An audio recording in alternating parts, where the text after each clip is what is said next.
pretty little babe from a small fishing village moved to the city. He falls head over heels for a gorgeous golden alpha. But this alpha always gives him the cold shoulder. The pretty one grew up in a remote fishing village. Life wasn't rich, but it was okay. His brother's relationship got exposed, so he kept girlfriend as a you and brought the pretty one along too. He ran into a childhood teacher who got him a job at the gallery. A sharp-looking woman greeted him. Even though it was his first day, he had to work right away. She told the pretty one to go downstairs and find the bowl cut guy. The pretty one quietly came up behind him. One excuse me scared the guy out of his skin. The pretty one quickly apologized, saying he was their work. Cut said it was the boss's fault for always saying they were go. The two introduced themselves and shook hands. Our job is to move these paintings upstairs. You look even skinnier than me. Can you handle it? Whatever you do, don't drop. The boss won't let either of us off the hook. Turns out our pretty one is pretty strong. After just 15 minutes, Bolcut's legs gave out. Half an hour in, he couldn't move at all. Bolcut was totally impressed with the pretty one. How can someone sus? The pretty one said, I used to work at a moving company. He handed the pretty one some water and said, take a breath. Then asked, from your accent, you're not from around here, right? The pretty one said, I just came to steal from far away. They barely got 2 words in before the woman from earlier interrupted. Work first, chat later, weaklings. She told the pretty one to carry the painting over there. Oh, Cut teased, our Nico is really something. Suddenly, the sound of dress shoes clicking Nico happily called out boss and rushed over. The two chatted pleasantly about work. The pretty one just stood there stunned. The moment he walked in, the air changed. Could he be the legendary golden alpha? A feeling he'd never had before.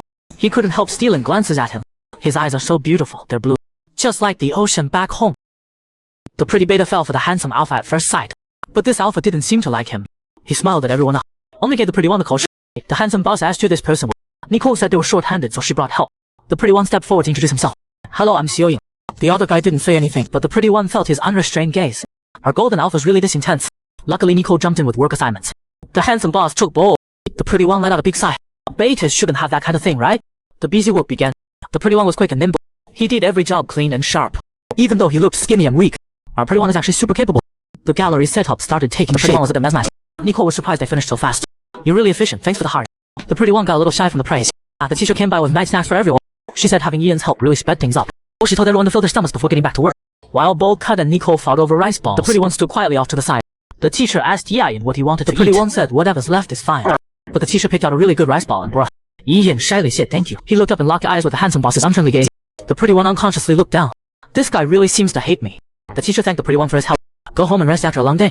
But Nicole grabbed the pretty one's hand and shouted, Ian, can you come tomorrow too? The sudden silence made everything super awkward. The handsome boss looked unhappy. Our team works together just fine. Doesn't need him to come back tomorrow. Nicole got all worked up, saying we've been short-staffed forever. His work skills are really good. He learns fast, quick, way more capable than Bolcut. The pretty one said he wasn't good at dealing with customers. But Nicole said it didn't matter, she just wanted him there. The pressure was on the handsome boss. The pretty one finally got home at dawn. His brother and sister were worried he came home so late. Coming back at sunrise was. His sister asked where he worked today. The pretty one helped his teacher set up an arch. He had to go back during the day to help some more. His brother worried the pretty one was too tired for work, so you should get some good sleep inside. The pretty one thought if it weren't for him, his brother and sister would have. Even though the handsome boss seems to hate going back to help one more time and earning something, and it's been a while since work felt this good. I was thinking about that cold handsome boss. The pretty one drifted into sweet dreams. Meanwhile, the handsome boss asked the teacher what her relationship with that beta was. Is she your boyfriend? The teacher said, are you crazy? He's 10 years younger than me. He's a student I used to teach. He's a good kid, really sweet. The handsome boss fell into thought. His brother's girlfriend was actually an alpha. Naturally, the beta brother got looked down on by her family. Her family wanted her to find a golden alpha. But the two of them only wanted each other, so they decided to run away from home and told the pretty one everything. They wanted him to leave with them. The pretty one lost his hair. His brother and sister became his shelter from the storm. The handsome boss's gallery was truly unique. Even the employees' clothes were so punk rock. Nicole explained the gallery's main clients were from the fashion world. To catch their eye, the staff needed to have some style. The pretty one felt a bit out of place. The teacher's panicked voice interrupted their conversation. She clearly put the book in her bag. How could it be gone? It was published by the chief editor visiting. She wanted to bring it along to bother him. Nicole said she'd go to her place to grab. But the gallery event was about to start. The pretty one volunteered, I'll go buy a new copy. Everyone agreed right away. The pretty one rushed to the bookstore. After buying the book, he flipped through it on the right back. When he got to the gallery entrance, he ran into the handsome boss.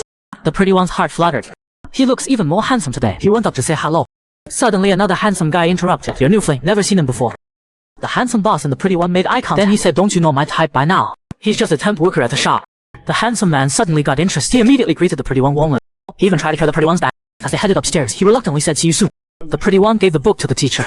Good lines were underlined and pages were folded. The chief editor was grinning ear to ear. He got so happy he bought several more paintings. Nicole was even more impressed with the pretty one. She told him lots of galleries have closed down. The boss targeted people in the fashion world. He used art shows to create a social scene for them. And it was a huge success. So there's still a saying in fashion circles today. The blue-eyed golden alpha is ridiculously good at selling. Nicole's sudden move startled the pretty one. Then she asked him to watch the front desk. She was going to introduce the paintings to a pretty one. Watched the handsome boss working the room. Someone who could get anything so easily was working this hard. He accidentally made eye contact with the handsome boss. He pretended nothing happened and turned away. The handsome man from earlier suddenly appeared and asked what was wrong. The pretty one said awkwardly, nothing. Can I help you? The man swallowed the bite and said, tell me your name. The pretty one fell for the handsome alpha at first sight, but he always gave him the cold shot. But what does that matter? It just gives another handsome guy an opening.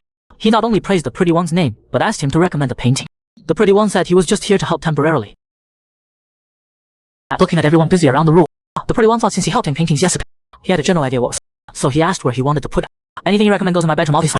Even innocent pretty one knew that was a lie. After the pretty one led him to a painting, the man was completely shocked. The next second he laughed, this is my painting. He quickly called the handsome boss over. He actually picked my work. He excitedly asked the pretty one. The pretty one said, I didn't know this was your painting, but it looks like it reveals everything, yet hides something at the same time. I think that's a lot like you. Honest but not completely open. The pretty one suddenly felt like he said too much. He apologized, saying that's just my personal take, don't mind it. The man stared at the pretty one. What are you doing after this ends? Before the pretty one could say anything, the handsome boss said he's 10 years younger than you, and you tried to make a move on. The pretty one was confused. I don't think I told him The show ended smoothly, everyone was exhausted. The handsome boss asked the teacher if she really read that book and highlighted it. The teacher said, I'm as busy as you are. No time for that. She curiously asked what was up with you. The pretty one said the book was too new. So he rated on the ride and drew a few lines. The teacher praised the pretty one as such a smart kid. But the handsome boss said coldly some people hate underlines and folded pages. The pretty one apologized meekly. I just wanted to leave traces of it. Even the teacher thought the handsome boss was too harsh. Young's sales went up a lot. He should get a bonus, not criticized. He's someone I brought in. Do you have a problem with that? The handsome boss and the pretty one locked eyes again.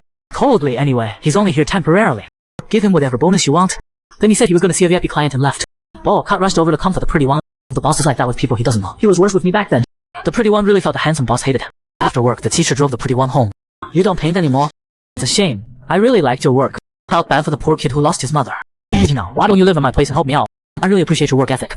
I heard you're living with your brother and sister now. If you come help me, you'd all be more comfortable. The pretty one was grateful for the teacher's help, but the teacher smiled and said, no worries, you can think it over. The pretty one thought, I'm easier. If I move out, their lives would definitely be easier.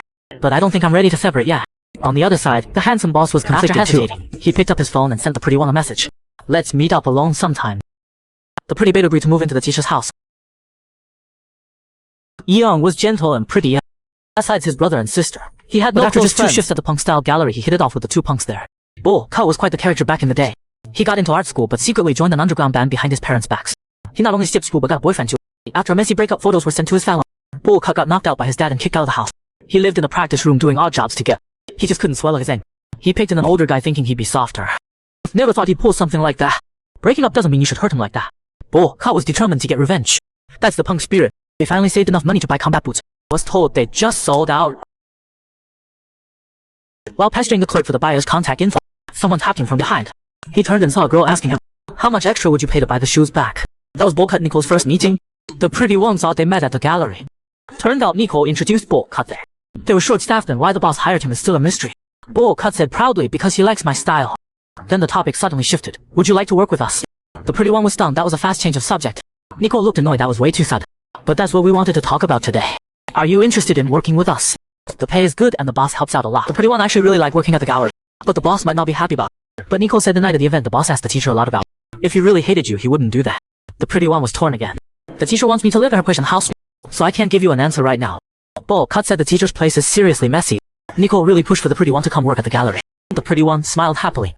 He asked how Cut's revenge turned out. Nicole said she helped him out with some advice. An eye for an eye, they sent photos to his company. His life wasn't so great after that either. The pretty one praised them for doing. Nicole said she studied art against her family's wishes. She basically cut ties with them. Her previous gallery job was exhausting and paid nothing. She was about to give up when she met the boss. After that, she's been happily working at Fenton. So if you join us, you'll be happy too. The pretty one finally had friends he could open up to. Everyone's been through hard times. He felt like he could find the courage to live too. In this big world,